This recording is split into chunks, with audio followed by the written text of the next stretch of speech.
Release ஆன டைமில் இதெல்லாம் என்ன இழவு படம்டான்னு சொல்லிட்டு அதுக்கப்புறம் 10-15 வருஷத்துக்கு அப்புறம் இந்த படத்தை ஏன்டா ஃப்ளாப் ஆக்குனீங்க அந்த மாதிரி ஆடியன்ஸ் கேட்ட தரமான 5 படத்தை பற்றி தான் இந்த வீடியோவில் பார்க்க போகிறோம்.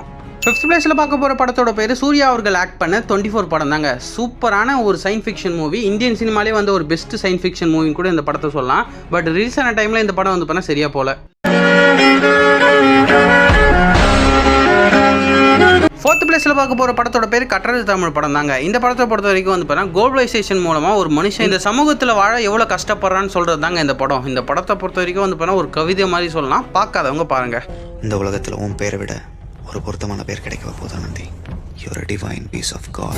3rd பிளேஸில் பார்க்க போகிற படத்தோட பேர் என்னன்னா கேங்ஸ்டர் படங்கனாலே வந்து பார்த்தீங்கன்னா ட்ரக்ஸை பேஸ் பண்ணி இல்லைனா வந்து பார்த்தீங்கன்னா கோல்டை பேஸ் பண்ணி இல்லைனா ஒரு பயங்கரமான மாஸ் கமர்ஷியலை பேஸ் பண்ணி தான் வந்து பார்த்தீங்கன்னா எடுத்துருக்காங்க.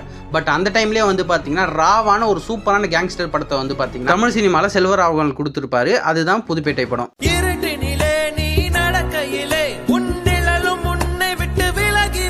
செகண்ட் பிளேஸில் பார்க்க போகிற படத்தோட பேர் என்னன்னா ஹியூமனிட்டியை இதோட அழகாக எந்த படத்துலையும் சொல்ல முடியாது. பட் அது ஈஸியாக வந்து பார்த்தீங்கன்னா கமலஹாசன் அவர்கள் அன்பே செய்வம் படத்து மூலமாக சொல்லியிருப்பாரு.